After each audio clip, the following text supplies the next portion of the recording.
Hello everyone. So I'm writing a board game in Python, and you may have seen numerous videos where people write tic-tac-toe and use MiniMax algorithm. Some people use Connect4. Keith Galley did a good one, but that was using rows and columns, which was using two-dimensional array. Um, I've been chatted with Komeki King, and he's recommended for one of my projects, not this particular one, but another one, to use a 1D array because it's faster. It would also actually traditionally be more compatible with older programming languages and also older hardware. And yeah, so 2D array is a luxury which we're not going to use, so it's going to force us to do some clever stuff with a one-dimensional array, which I'll show you shortly. So the whole point of my project, which I'm about to show you, I'm building it up so that you keep watching because review times are rubbish. And yeah, anyway, what this is on GitHub, and it's ralphsilver.github.io. And if I click here, generate example, this, I'm going to zoom in because this is so good. Can you see? My head's in the way slightly, but you're not missing much. This is an example of MiniMax. It's called a MiniMax simulator. So it's filled in some end values. These are the scores that you will get. So if player goes a certain position, then that position, then another position, then another position, you end up with this result. But if they choose a different position, then you go there. So basically it is like you will have seen on, I'm not going to explain this from scratch. If you want to see how MiniMax works in its simplest form, look up tic-tac-toe MiniMax algorithm. So what it's doing is from your current position, you're then evaluating certain number of moves ahead. So here we're going 1, 2, 3, 4. 4 moves ahead, and as you go more moves ahead, there's more combinations, and that's why there's more circles down here. These, if you actually get to a result at the end of 4 moves, which you would be guaranteed to do from the starting from a, if you started a tic-tac-toe noughts and crosses game 4 moves from the end, you would have something similar to this. Right, let's execute it and I'll show you how it works. So one step at a time. So maximizer goes first, then the minimizer, that's your opponent, they're trying to achieve the opposite to what you're trying to do. So it's all about game theory. And why is this not filling in the okay, yeah, so then what it's done is we've already got the end state. So then it 8. So on, oh, you can't see where I'm pointing, but 8 is actually passed back to the minimizer. The minimizer would choose from where that red circle is. A minimizer, who basically would be your opponent, they would be trying to lower your score, so they would choose 8 and pass it back. Keep going. So 8 is then what maximizer would have to deal with. The maximizer would have to make a choice between 8, and as we can see, the other option, maximizer was so minimizer chooses the lowest, so it's -47. So that's why maximizer chose 8, because 8 is better for him than it is -47. Let's just see result. So there we go. Although maximizer you could achieve some high scores,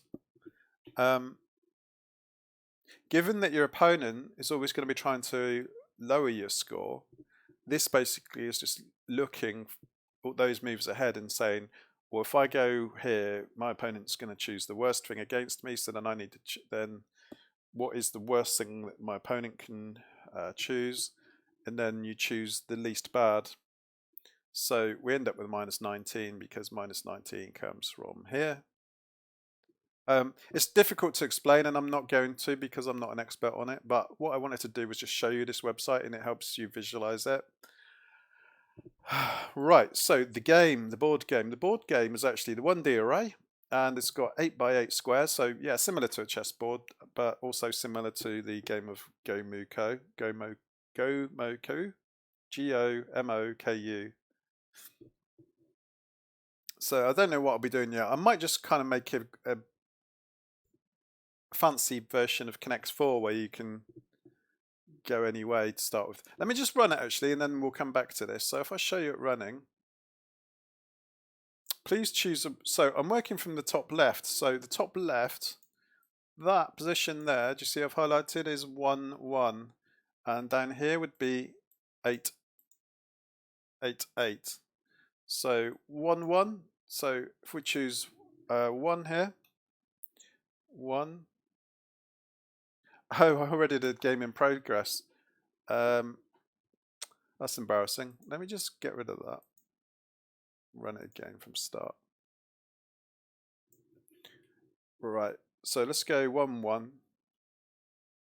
And you see it's displayed it. This has updated the board. It's displaying the board in the terminal. So let's go row 1.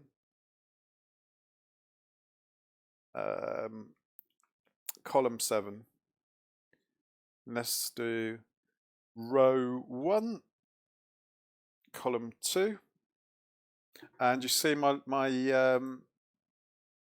this is called, so I'll get onto this next. When you're using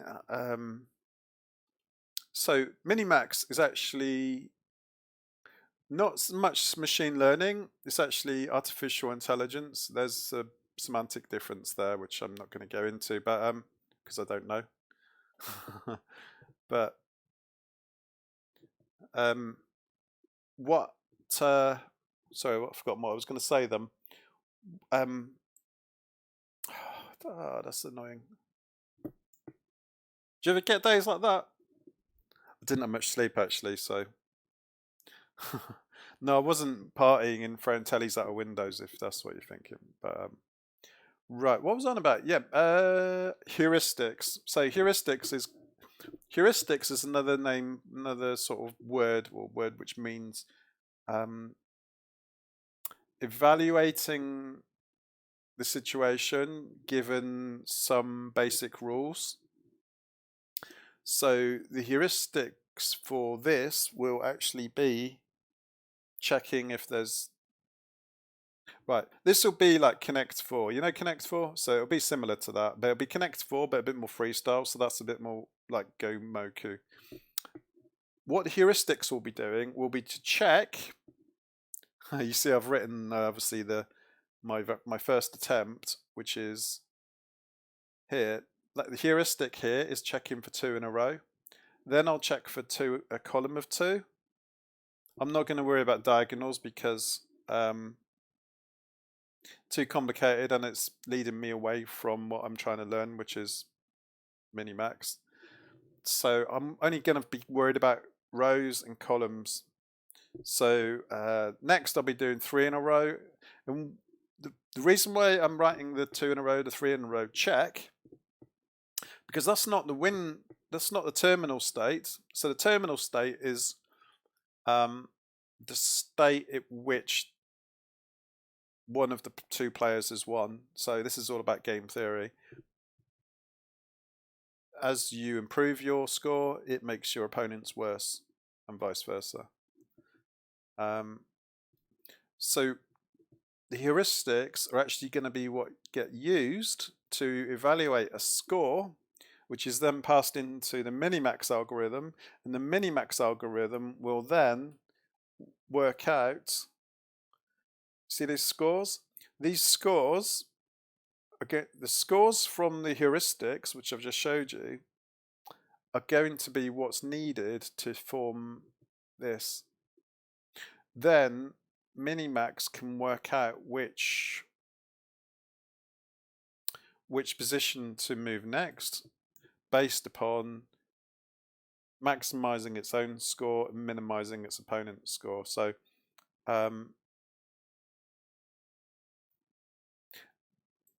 potentially I could choose, I think for the sake of just exploring MiniMax, I'll probably just go up to 3. So if I've got 3 in a row, then I'll have let's say a positive score of 20. If I've got 2 in a row, I'll have a positive score of 10. And eventually the MiniMax algorithm will work out the best move, and then the opponents would be 2 in a row would be -10, 3 in a row would be -20, and so on, which will be able to help generate this sort of MiniMax tree structure, which we can evaluate. So let's just, I'll just show you the code, and the reason why it's slightly more complicated than maybe you might expect is because I've done it the hard way using the one-dimensional board array. But you can get around that by doing a for loop, and you just say for I in range board height, so the board height is the board height is 10, the board width is also 10, and then here I'm saying the board, so I'm locating the index of the board is actually the board width times the row. So if you're on the third row, you can see, so it's iterating down through the rows, and then it's multiplying. If you're on row 3, what it's basically saying is on row 3, second column in, you have to multiply 2 times 8 plus however many columns in, and then that gets you your current position. So if you're on the third row down, so that would be row 1, row 2, row 3. So what you're actually doing is you're doing 2 lots of 16 plus that. So that would actually be 8, 16, 17, 18. So the flashing one would actually be index 18.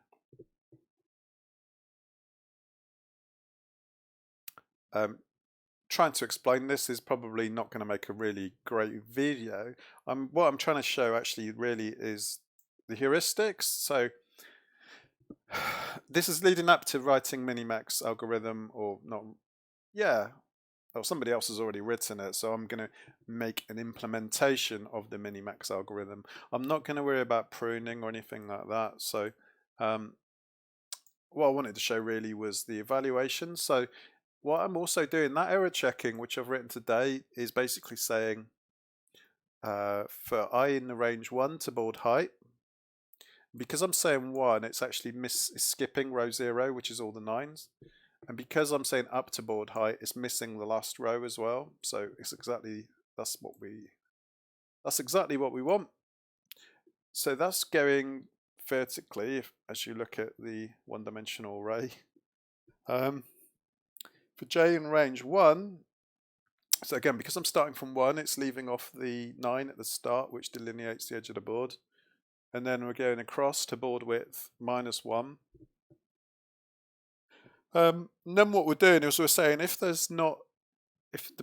square isn't got, so at the start they're all 0s and 9s, you've got 0s in the middle and 9s all around the edge. So if there's not a 0 or 9, then check if the board width times the board width, which was it 8? The board width, yeah, board width was 8. So 8 times the number of iterations. So if we're on the second row, then it's number 1. 1 times the board width is 8 plus j, which is how many columns in we are. So if that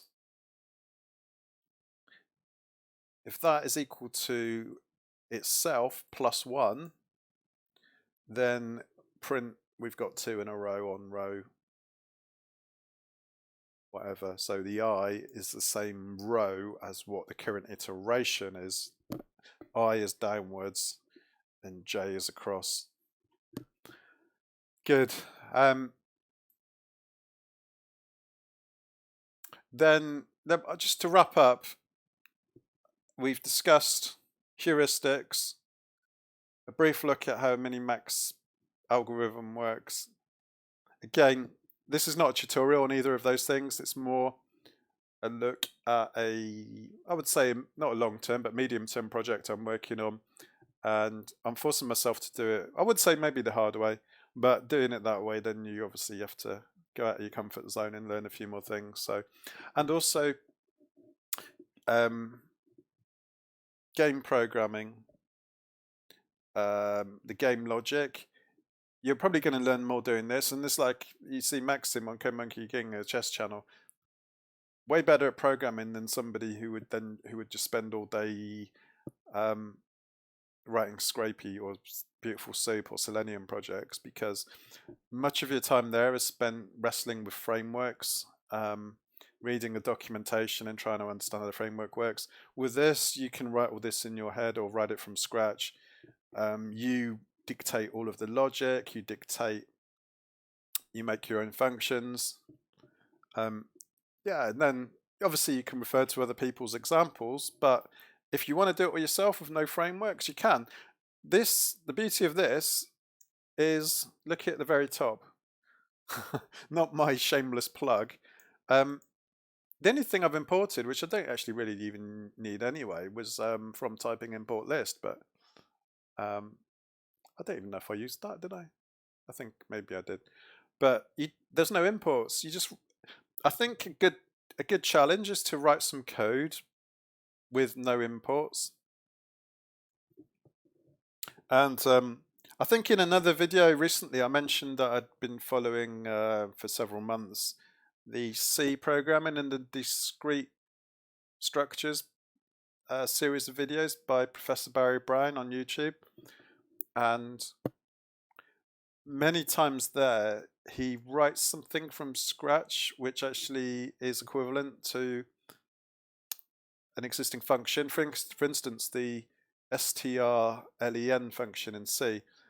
Yeah, you could just import it, but that's if there's something you can write from scratch rather than importing a already built module, if you're doing it for self-development or you're just out of your own curiosity and learning to program, do it the hard way. Anyway, that's fairly obvious, I guess. While true, so that's the game loop. If the moves left on the board is false, so if all the squares are taken, you print no moves left and then you break, so that exits the loop. And then further on, we will be putting some break, or we will be exiting if somebody has won. So at the moment, I'm doing the evaluates, which is just checking for 2 in a row, as you saw earlier. Get move is what asks the player for the row in the column, which you saw me play. Print board prints the board. So we've just got these 3 at the moment. So the other prerequisites for MiniMax obviously are the MiniMax function itself. We've got evaluate, which passes kind of the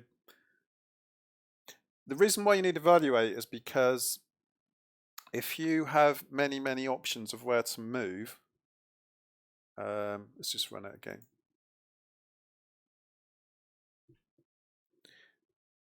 Unexpected indent. I think I've been talking and I've messed it up, haven't I? Have I messed it up? On line 1, get move.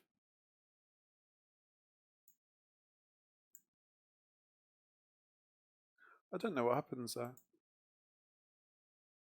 That was odd.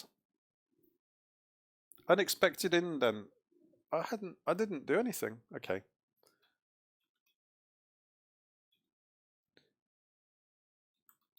So you can see it's alternating between player 1 and player 2. And we've got 1 there, 1 there. So obviously if you could write this ultimately as an API and then you could call it from a JavaScript front end, and then obviously a 1 would be black and a 2 would be white, or vice versa. So yeah, and then you've kept your code secret. So if you invested a lot of time in writing some really amazing code with MiniMax algorithm and you've done clever stuff, then with the API you can protect your code. And also I think it's easier to write this sort of code in Python than it would be to write it in JavaScript. So that's just my personal opinion, and I'm sure somebody who's really good at JavaScript would disagree. Yeah, heuristics. So that's the evaluate part. Evaluate, aka heuristics, heuristics. So the evaluate will pass kind of a score. So because you can't evaluate every possible move, it's like with chess, you can't, I think, is it something like billion moves or something? You can't evaluate all of those. You have to stop that tree somewhere.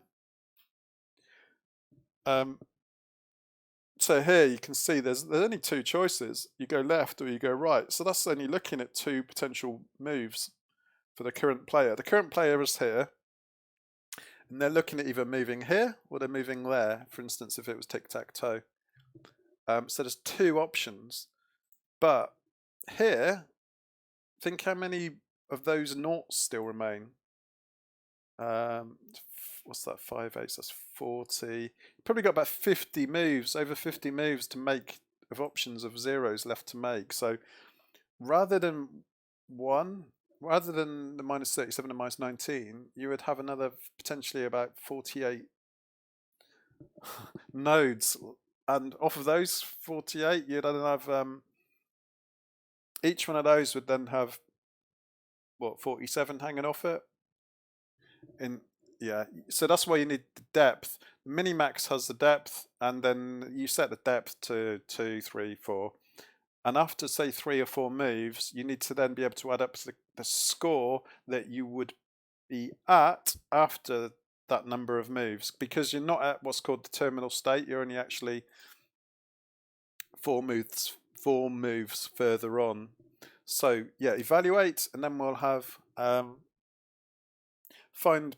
Often you see find best move, and find best move calls MiniMax. So we've got evaluate. The next function will be find best move, and then eventually I will be doing MiniMax, probably with a depth of 2 or 3, because as you say, as we have discussed, you can't. If you want to go that far, then you need a very big computer, and it will take ages and ages, and I don't want to wait a day just to know the next move. Yeah, okay, you can do alpha beta pruning, which ignores certain branches of the tree structure because it's already decided that they are not good, or not, if you're maximizing, it's decided that they're not the best. So there we go. That is a brief overview of a project I'm doing, which I'm using all my own code from scratch, no frameworks. I don't know why is that gone blue. Oh, missing docstring.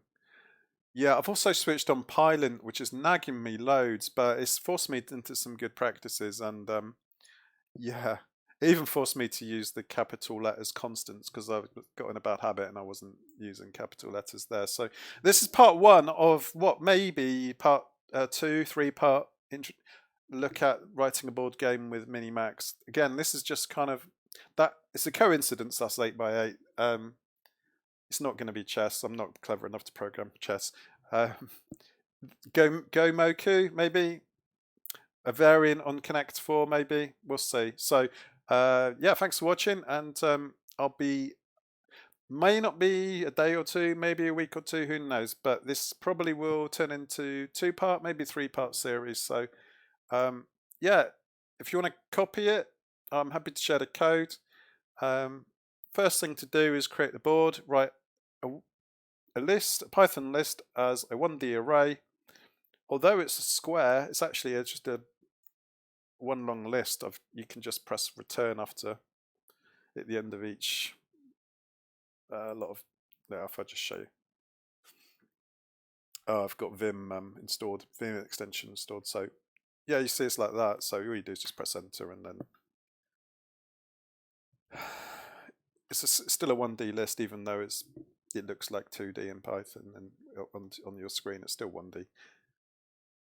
And we're doing the clever stuff to interpret it as a 2D visualization of a 1D array. So yeah, thanks for watching, and part 2 will be in due course. So yeah, thumbs up, comments if you like it. questions, whatever, advice as well, especially on MiniMax. Thank you.